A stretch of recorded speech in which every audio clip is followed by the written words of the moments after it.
मैं प्रेम नारायण सिंह, आचार्य शिक्षा शास्त्र विभाग, संपूर्णानंद संस्कृत विश्वविद्यालय वाराणसी। इस संस्कृत सप्ताह के संदर्भ में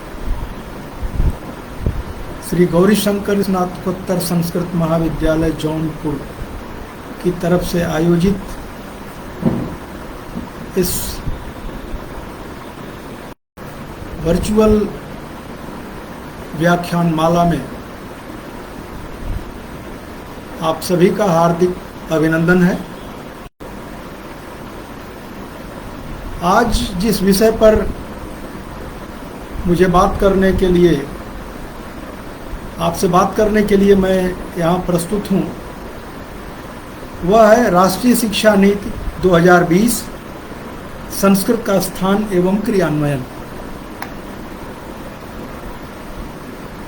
मैं सीधे सीधे बिना कोई समय गंवाए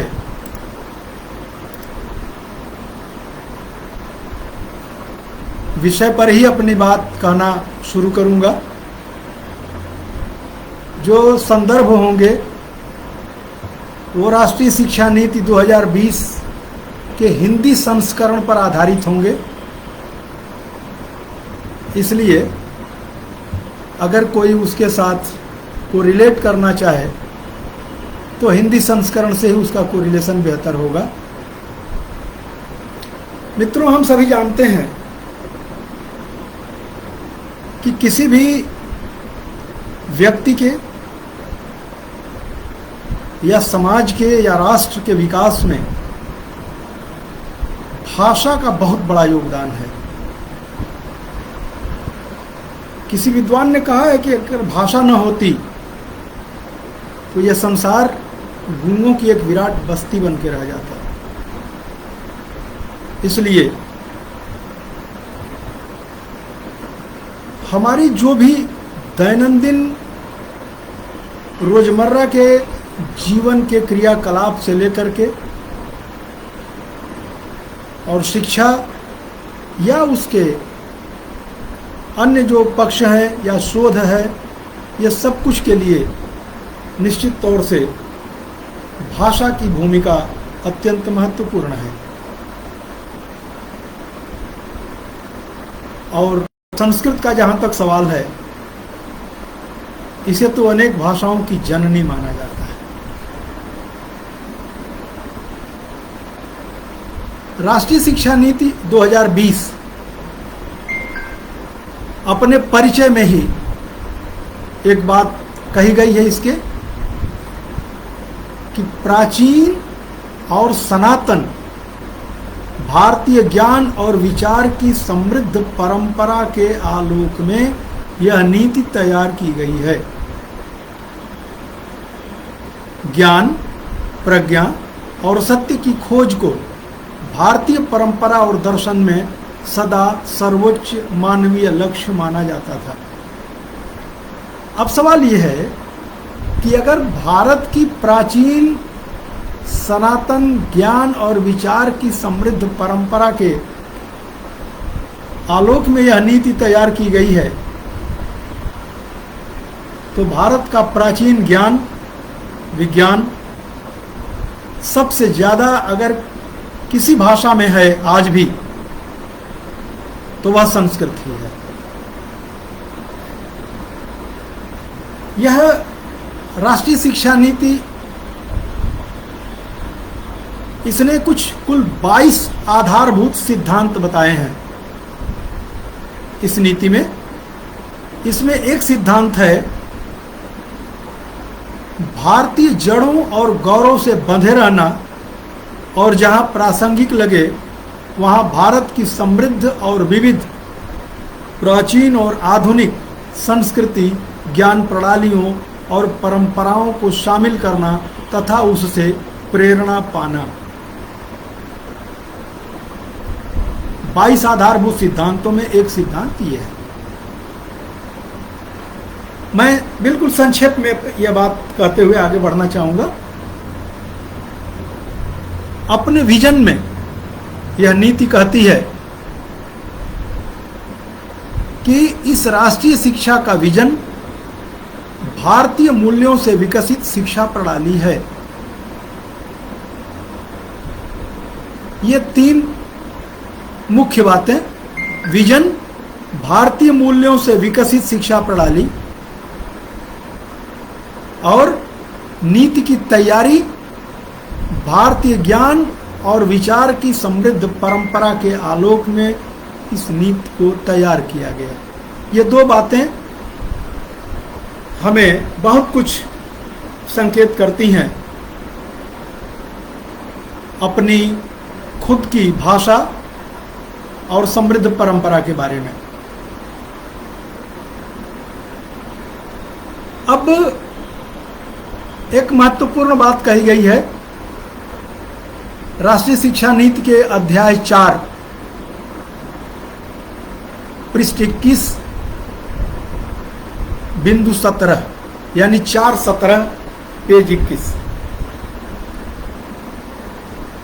भारत की शास्त्रीय भाषाओं और साहित्य के महत्व, प्रासंगिकता और सुंदरता को भी नजरअंदाज नहीं किया जा सकता। संस्कृत संविधान की 8वीं अनुसूची में वर्णित एक महत्वपूर्ण आधुनिक भाषा होते हुए भी इसका शास्त्रीय साहित्य इतना विशाल है कि सारे लैटिन और ग्रीक साहित्य को भी यदि मिलाकर इसकी तुलना की जाए तो इसकी बराबरी वे नहीं कर सकते। संस्कृत साहित्य में गणित, दर्शन, व्याकरण, संगीत, राजनीति, चिकित्सा, वास्तुकला, धातु विज्ञान, नाटक, कविता, कहानी और बहुत कुछ जिन्हें संस्कृत ज्ञान प्रणालियों के रूप में जाना जाता है के विशाल खजाने हैं।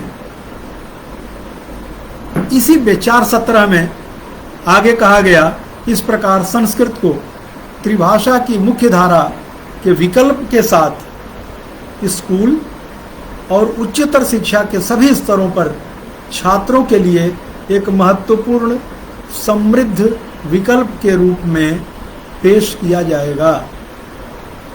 अब यहां पर एक और बात ध्यान रखने की होगी,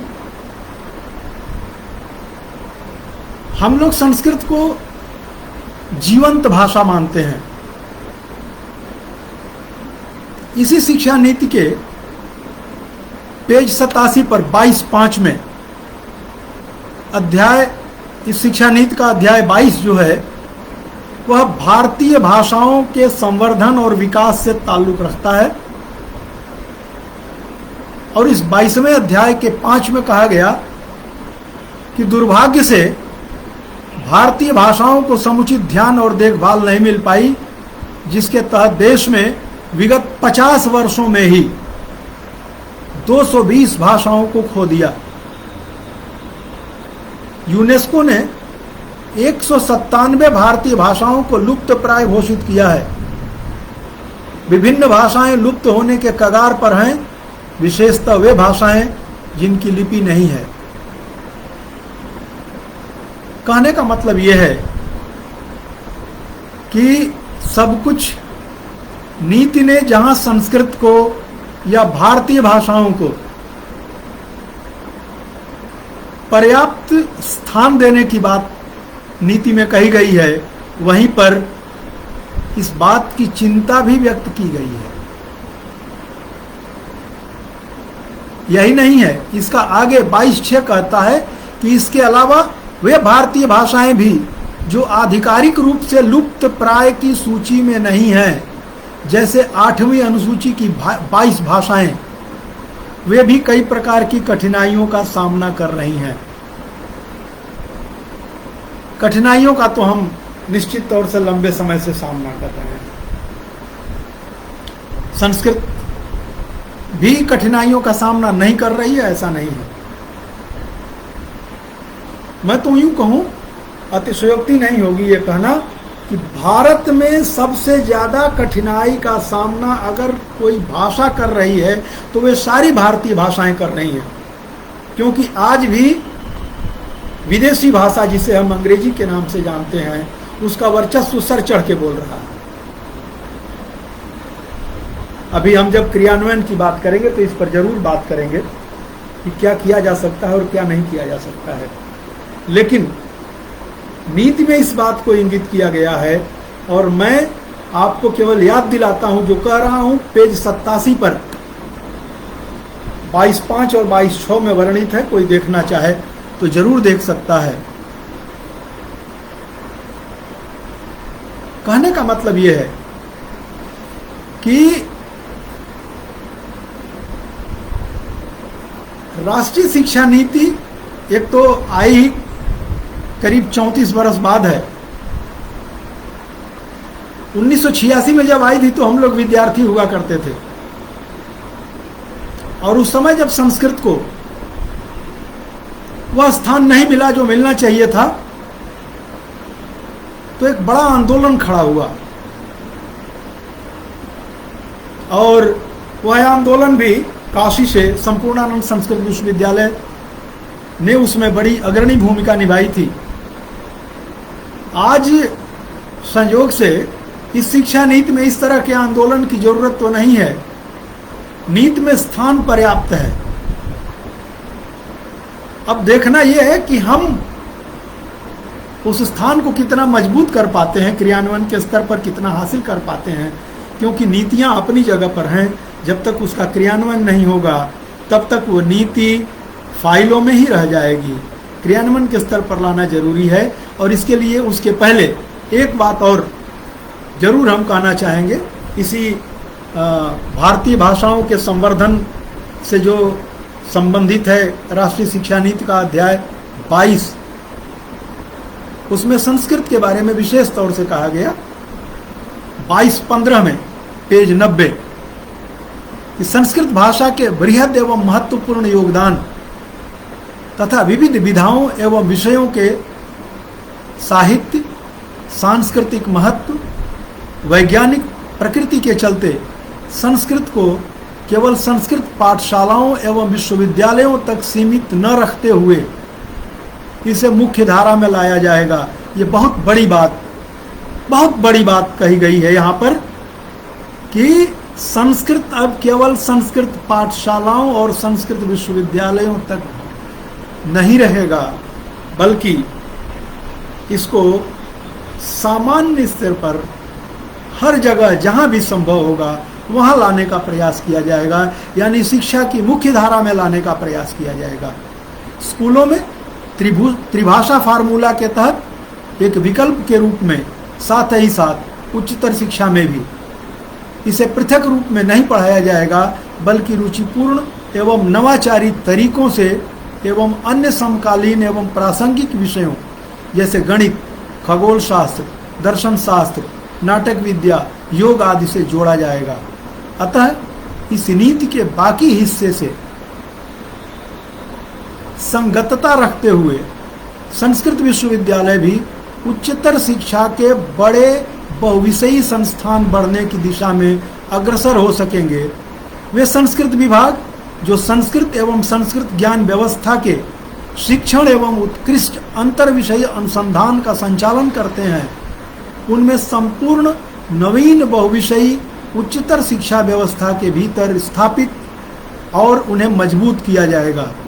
यदि छात्र चाहे तो संस्कृत उच्चतर शिक्षा का स्वाभाविक हिस्सा बन जाएगा। शिक्षा एवं संस्कृत विषयों में 4 वर्षीय बहुविषयक बीएड डिग्री के द्वारा मिशन मोड में पूरे देश के संस्कृत शिक्षकों को बड़ी शिक्षा में व्यावसायिक शिक्षा प्रदान की जाएगी।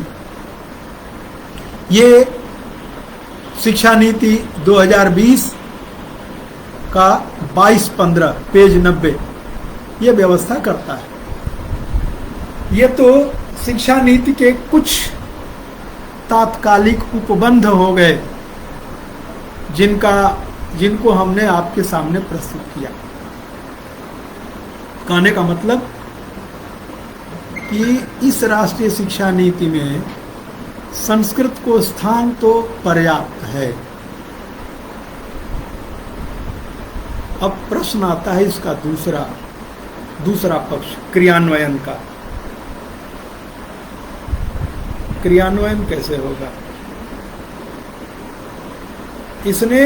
इसी में 22-15 में संस्कृत के विद्यालयों के लिए और संस्कृत विश्वविद्यालयों के लिए तथा संस्कृत के छात्रों के लिए, अध्येताओं के लिए, शोधकर्ताओं के लिए भी एक इशारा तो किया ही है कि आप क्या कर सकते हैं, आपको क्या करना है। अब इसके आलोक में हम क्या कर सकते हैं। देखिए, किसी भी सिस्टम के या किसी भी नीति के क्रियान्वयन के लिए 3 मुख्य स्तर हैं। पहला, सरकार का स्तर। सरकार ने नीति बना दी, देश में ने इसे मान लिया, विभिन्न राज्य सरकारें अपने अपने स्तर पर इसके क्रियान्वयन की दिशा में कार्यरत हैं। अभी विद्यालयों में अभी हमारे कुछ मित्र जो जुड़े होंगे वो कह सकते हैं कि भाई संस्कृत विद्यालयों में नियुक्ति तो रुकी पड़ी है। वो तकनीकी विवाद अपनी जगह पर है, जितनी नियुक्तियां हुई मैं उन विवादों में नहीं जाऊंगा। लेकिन अभी उत्तर प्रदेश सरकार ने, जब तक नियमित नियुक्तियां नहीं हो रही हैं विद्यालयों में, तब तक संविदा के आधार पर संस्कृत शिक्षकों की नियुक्ति का रास्ता साफ करने का प्रयास किया है। मुझे लगता है कि तात्कालिक तौर से यह भी एक सराहनीय कदम है। दूसरा जो पक्ष है क्रियान्वयन का, जो महत्वपूर्ण है, वह है संस्थाएं या संस्थागत स्तर पर। इसमें आते हैं विश्वविद्यालय और विद्यालय। सरकारी नीतियों के आलोक में या उन सरकारी नीतियों को व्यवहार के स्तर पर, धरातल पर उतारना इन्हीं का मुख्य काम है। तो हमें अपने स्तर पर भी यह जरूर एक बार विचार करना होगा कि हम जो कर रहे हैं वो कितना पर्याप्त है और आगे क्या किया जाना चाहिए। मैं किसी का नाम नहीं लेता, किसी की कोई नुक्ताचीनी, आलोचना या प्रशंसा नहीं करना चाहता। केवल इतना जरूर कहूंगा कि चाहे वो विद्यालय हो, चाहे विश्वविद्यालय हो, वे खुद को समृद्ध बनाने के लिए, क्योंकि संस्कृत हमारी जड़ है और कोई भी समाज तब विकसित होगा जब वो अपनी जड़ों से जुड़ा रहेगा। तो अपनी जड़ों से जुड़े रहने के लिए जरूरी है और अपने विकास के लिए भी जरूरी है कि हमारी जड़ मजबूत हो, उसका रखरखाव, उसका पालन पोषण बेहतर तरीके से हो। तो हमें ही यह तय करना होगा कि हम कितना बेहतर कर पा रहे हैं और आगे क्या किया जाना शेष है। तीसरा पक्ष है व्यक्तिगत स्तर।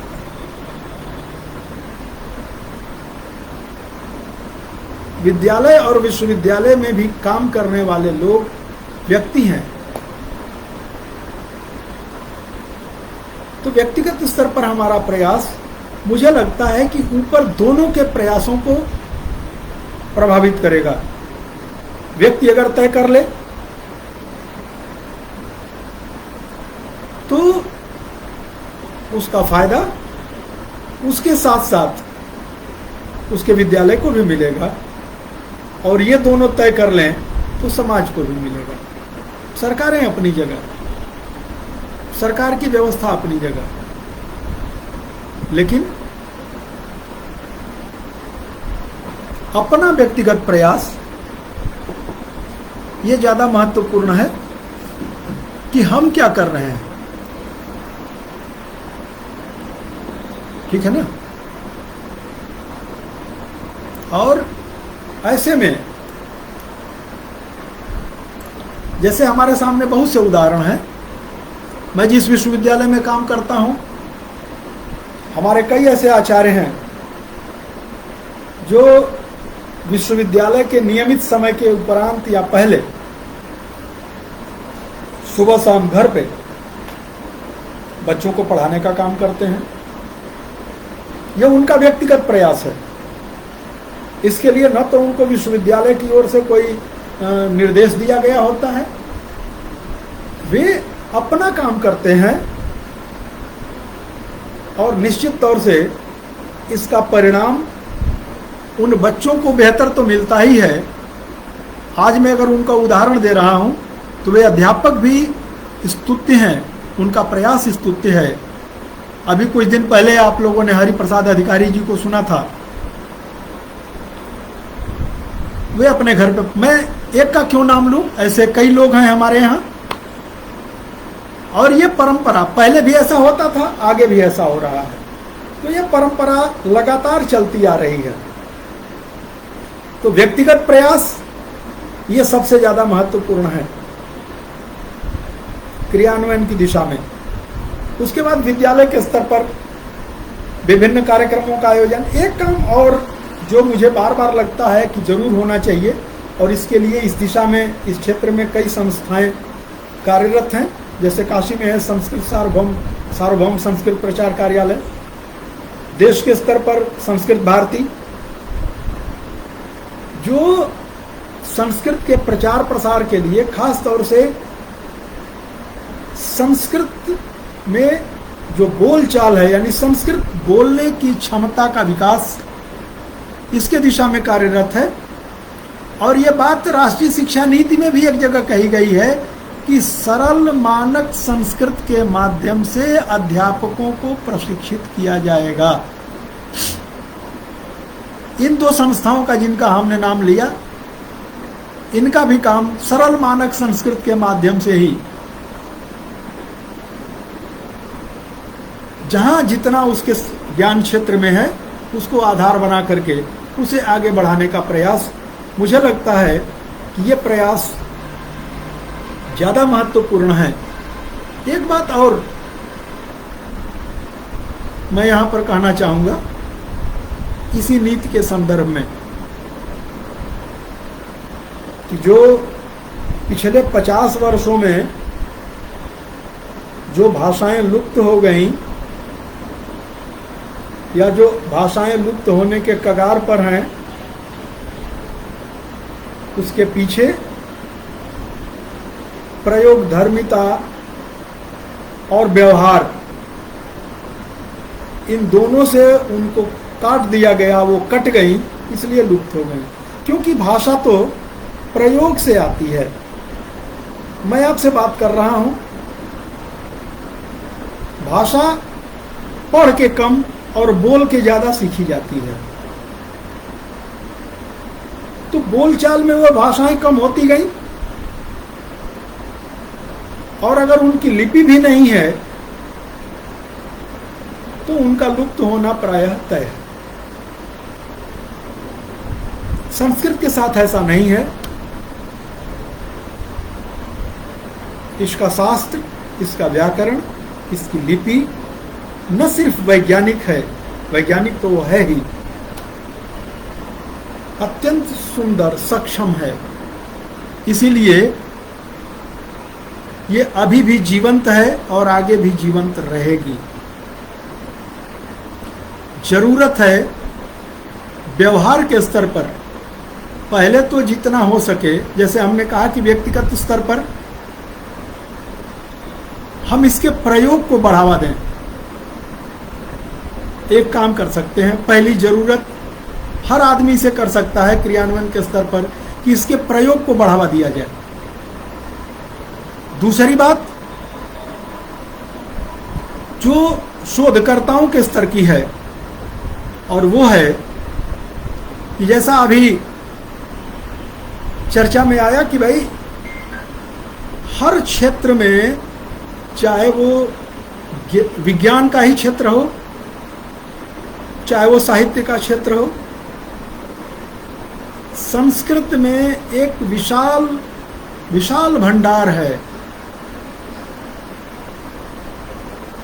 उसे जनता के बीच लाने का काम ये शोधकर्ताओं का होगा। हम कहते हैं कि संस्कृत में ये है वो है वो है वो है। मैं आपको एक उदाहरण बताता हूं। अभी कुछ दिन पहले की घटना है। एक प्रकरण आया और एक लंबा चौड़ा आयुर्वेद के कुछ डॉक्टरों ने एक पत्र लिखा और कहा कि भाई हमें अपना शोध प्रबंध अंग्रेजी में प्रस्तुत करने दिया जाए। यह प्रकरण गलती से मेरे सामने भी आया था कि शोध प्रबंध अंग्रेजी में प्रस्तुत किया जाए। किसका? आयुर्वेद का। क्यों भाई?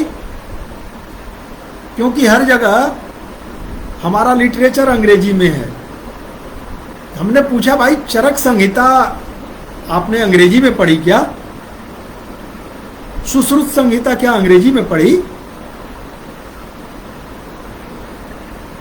तो थोड़ी देर पहले ही हमने कहा था कि सारी भारतीय भाषाएं कहीं न कहीं व्यवहार के स्तर पर जो समस्या फेस कर रही हैं वो महत्वपूर्ण है। नीति में तो काफी स्थान है, काफी स्कोप है उसे आगे बढ़ाने का, लेकिन शोधकर्ताओं के स्तर पर एक बात, मैं उसको ज्यादा विस्तार में नहीं ले जाऊंगा। कहने का मतलब कि जब मूल संस्कृत में जो भी तथ्य हैं, जैसे हम सुनते हैं कि भाई वैमानिक प्रकरण भी था, अणु की बात की गई, तो आज की तारीख में वो कहाँ किस रूप में की गई, उसका क्या सूत्र है, क्या फार्मूला है, और वो कैसे आज की परिस्थिति में लागू होगा, ये इस पर काम करना जरूरी होगा। ये शोधकर्ताओं का काम है। इसमें थोड़ा सा एक गैप भी आता है। वो गैप मैं आपको, क्योंकि हमारा जो आज का साइंटिस्ट है उसे संस्कृत नहीं मालूम, जो हमारा आज का संस्कृत का अध्येता है उसका साइंस का बैकग्राउंड नहीं है। तो इस नीति के क्रियान्वयन के स्तर पर ये जो गैप है, इस गैप को भरने की जरूरत होगी, और ये सरकारी स्तर पर भी होगा और व्यक्तिगत स्तर पर भी होगा, और ये मिल करके काम करने से होगा। साइंस वाले को संस्कृत वाला बताएगा कि भाई आपके यहाँ या हमारे यहाँ हमारे शास्त्रों में ये है, और वो उसका परीक्षण करेगा कि आज की तारीख में ये कैसे प्रभावी ढंग से लागू किया जा सकता है, कितना रेलेवेंट है। तो कहने का मतलब ये है कि ये जब सरकार के स्तर पर, संस्थाओं के स्तर पर जब ये संयुक्त प्रयास होंगे, और ऐसा भी नहीं है कि ये प्रयास चल नहीं रहे हैं। मैं आपको आज के 6 साल पहले की बात बताता हूं, जब ये नीति आई भी नहीं थी। मुझसे एक विद्वान मिले Indian institute of science Bangalore में, और जैसे ही उनको पता चला कि मैं संपूर्णानंद संस्कृत विश्वविद्यालय में हूं, तो उन्होंने हमसे पूछा था कि डॉक्टर साहब, क्या हम लोग एक संयुक्त प्रोजेक्ट पर काम कर सकते हैं? बात तो मैं उनकी समझ गया, फिर भी हमने पूछा कि भाई मैं तो साइंस का आदमी हूं नहीं। तो उन्होंने कहा कि नहीं, आपको साइंस का आदमी होने की ज़रूरत नहीं है, उसके लिए हम हैं। हमने कहा लेकिन मैं मूल संस्कृत का भी नहीं हूँ, मैं टीचर एजुकेशन का हूँ। तो उन्होंने छूटते ही कहा कि क्या आपके यहाँ मूल संस्कृत के लोग तो होंगे? तो हमने कहा करेंगे क्या?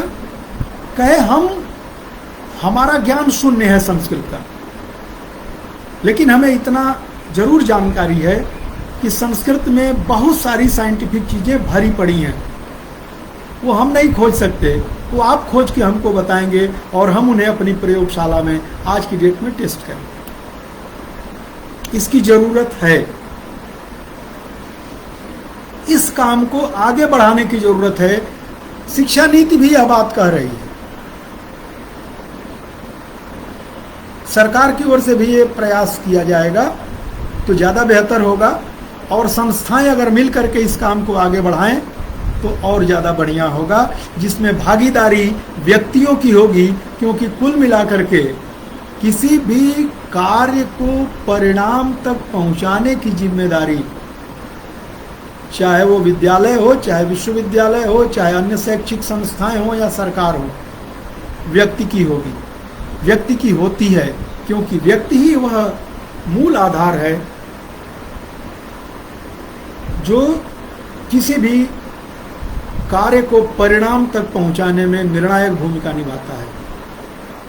और इसके लिए एक और चीज की जरूरत होगी। मेरे समझ से मैं हमेशा इस बात को कहता हूं, जिस चीज की जरूरत होगी वह है मानस तैयार करने की। अक्सर मैं इस बात का प्रबल पक्षधर हूं कि हमें सबसे पहले मानसिक रूप से तैयार होना पड़ेगा और लोगों को मानसिक रूप से तैयार करना पड़ेगा। ये दो बातें बेहद जरूरी हैं। क्रियान्वयन के स्तर पर यह तब सफल होगा, हमारा उद्देश्य जब हम मन से तैयार हो जाएं, आधा काम पूरा हो जाएगा। एकलव्य की कहानी हम सब ने पढ़ी है, पढ़ाते हैं, जानते हैं। जब वो मन से तैयार हो गया तो बिना प्रत्यक्ष गुरु के, गुरु की प्रतिमा बना करके वह विशेषज्ञता हासिल करता है जो एक नियमित गुरु के सानिध्य में रह करके ज्ञान प्राप्त करने वाला विद्यार्थी प्राप्त करता है। तो संस्थागत, सरकारी और व्यक्तिगत, इन तीन प्रयासों में भी सबसे ज़्यादा महत्वपूर्ण होगा लोगों का मानस तैयार करना, चाहे वो प्रयोगकर्ता का हो, चाहे अध्येता का हो, चाहे शोधकर्ता का हो। मुझे लगता है कि अगर इतना काम हम कर ले जाएंगे तो यही इस नीति की सफलता होगी क्रियान्वयन के स्तर पर, और यही हमारी सफलता होगी क्रियान्वयन के स्तर पर। आपने यह आयोजन किया और मुझे अपने साथ जोड़ा, इसके लिए मैं गौरी शंकर संस्कृत महाविद्यालय सुजानगंज जौनपुर, उनके प्राचार्य, उनके अध्यापकगण और इस समय जितने भी लोग इससे जुड़े हैं, इन लोगों ने सुना, इन सबका मैं हृदय से धन्यवाद ज्ञापन करता हूं।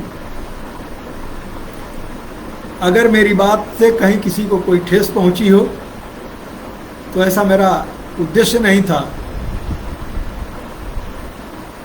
तो वो क्षमा करेंगे। आप सबका बहुत बहुत धन्यवाद। जय हिंद, जय भारत, जय संस्कृत। बहुत बहुत आभार।